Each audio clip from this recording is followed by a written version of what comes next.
Hi, this is DIane Lovetobake on YouTube, and what we're going to make is, well, a cheesy bread. It's with Parmesan and Romano cheese and garlic powder, and it is delicious bread. It really is. In fact, you can actually make this recipe if you don't want to make cheesy bread.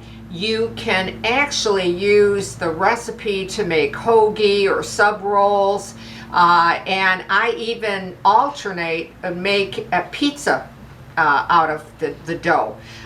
So it really has, I think, three multi-uses for this recipe, for this bread recipe. I'm going to give you the recipe right off the bat so that if you want to jot it down or whatever, you can. And I'm sorry I no longer put the recipe at the bottom of the video, and I'll explain later on. But hopefully I'll go slowly enough and clearly enough that you can jot it down or just replay it, okay? First off, I did make the dough in my bread maker or bread machine. You can make the bread by hand if you prefer, but I don't give instructions for that. I find that using my bread maker, bread machine is so much easier. I don't have to knead the dough, that kind of thing. And I feel more consistent results. So if you want to do this by hand or use your bread machine as I did on the dough cycle, it's a really good recipe. Start off with 1 cup of water, and I like to heat my water in the microwave, and you want it to come to at least about 110 degrees Fahrenheit on that water. You're going to need 3 cups of all-purpose flour, yet I have used bread flour too, and it comes out really terrific.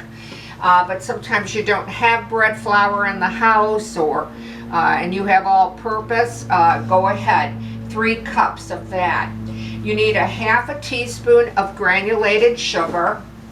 You'll need a teaspoon of salt, and you need 3 tablespoons of oil. You decide on the type of oil that you want and you prefer, because I hate getting into the debate of which oil is best. So you decide on what type of oil, and that was 3 tablespoons.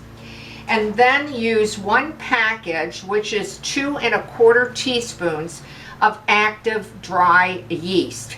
So it's usually, like I said, just 1 package, but it equals 2 1/4 teaspoons, all right? So that's how you make the dough. Now, I'm going to take this out of my container here from my bread maker, bread machine. Now, you get 2, so this is cut in half, but you'll get 2 like this, okay? So you can get 2 cheesy breads out of it. I just put a little bit of flour on my countertop, and then I'll be honest with you, I don't even use a rolling pin. I just use my fingertips, and I just try to form it in an oblong shape. You can be very fussy with it if you want, and make sure that your ends are all, squared off and even. But to be honest with you, I just do it very freehand like this, okay? And I don't use a rolling pin or anything like that, all right? What I would suggest, though, as I like to do, is heavily grease it. I have my pan greased with solid shortening. I put a little extra on my pan because when it bakes up underneath, it'll be very crispy. Oh, and it tastes so good. So I put, extra shortening, solid shortening on my pan.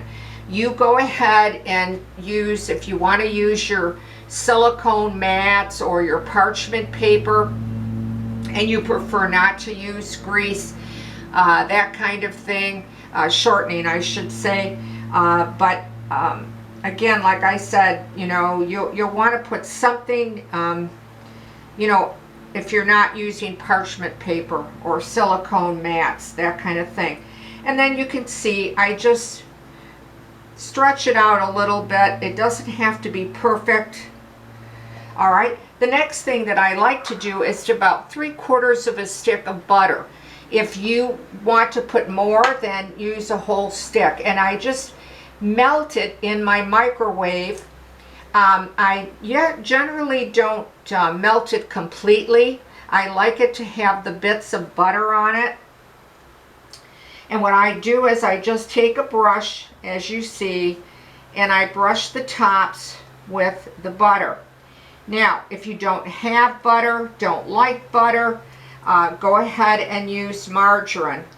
And then really lather it well, because you want this to really be buttery and crisp. Also, I have already taken the liberty of using about 3 pinches of garlic powder. If you like a lot of garlic, you know, you might want to do, you know, a 1/16 of a teaspoon, that kind of thing. I don't like a lot of garlic powder. I just like a hint of it that I can smell it when I'm eating it and baking it in the oven, but it's not overpowering. So it's really up to you how much garlic powder you want to put in your melted butter, okay? The next thing is really no measurement at all. I have some actually Parmesan Romano cheese, and I just sprinkle the top a lot because I like a lot of cheese.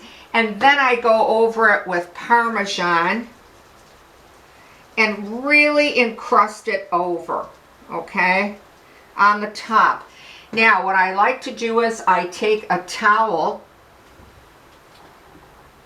a kitchen towel, and then I cover it up till it rises, okay? And that depends on the temperature of your kitchen. Mine usually comes up in about 30 minutes.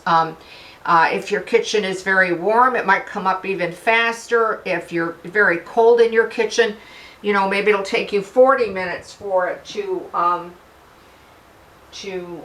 rise. But I just, like I said, I cover it with a kitchen towel till it doubles in size, and then I bake it. Now, once it doubles in size, okay, I double check to see if I want to put a little extra cheese on it or butter, that kind of thing. But if you put enough on, I think you're going to be good.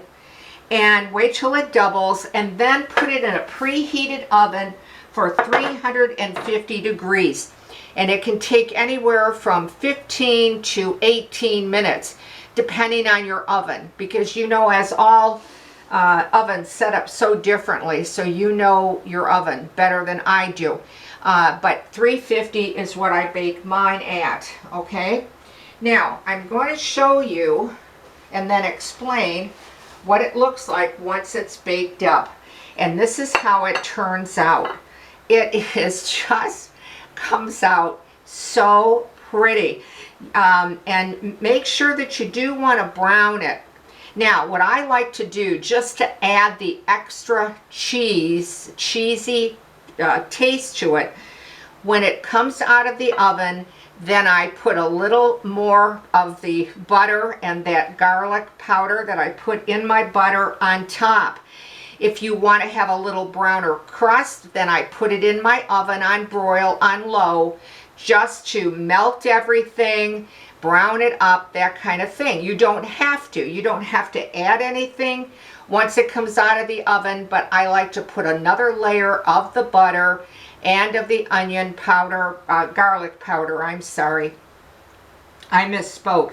But you don't have to do that. You can try this recipe, and if you think it's lacking more cheese, then do that once it's hot. And like I said, I repaint it, put it back in the broiler on low for probably only a couple minutes. Watch it carefully, and oh, it's just fantastic. to eat this hot or warm. Now the bottom will have a nice golden brown to it, and as I said, because I use solid shortening, this is very crisp.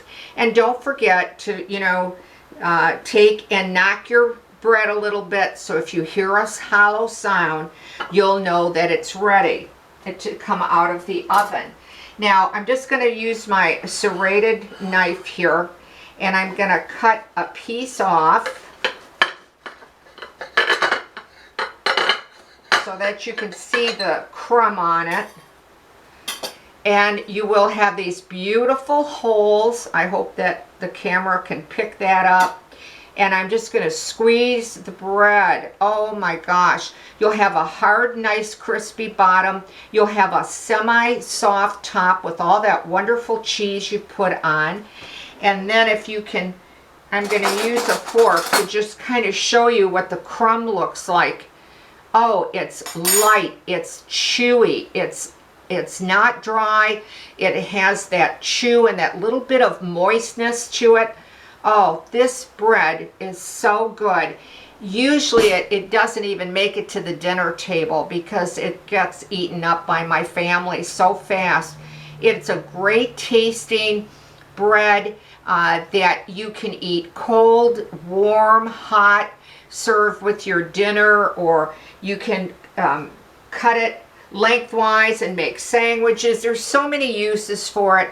And don't forget, it can be used for a pizza dough. It'll make 2 small pizzas, or it'll make 2 good size hoagie or submarine rolls if you prefer, and leave off the cheese. Like I said, there's really 3 recipes out of the one that I gave you. So I hope you try one of them, and if you like it, please write to me. I'd love to hear from you, but keep in mind that I solely put my videos only on YouTube. So if you watch me on YouTube, write to me on YouTube. I'll get your question, I'll get your comment, and I'll do my best to answer in a timely fashion. I'm sorry I don't put the recipes on anymore very quickly, because a lot of people say they do want to know, some people don't want to know, but I'm not alone on this. I just got very tired of people taking my work and claiming it as theirs, putting it on sites. But what really did it for me was that I saw that some folks were writing to me and I couldn't respond. And that's what made me to stop the extra work of putting my recipe below the video. So again, my videos I only put on YouTube. So I want to thank you for listening. I want to thank you for watching. If you're so inclined and you'd like to subscribe, well, I can't thank you enough. Or like the video. I would be very, very appreciative. So thanks for watching DIane Lovetobake on YouTube. Stay well, stay safe, and I'll see you soon.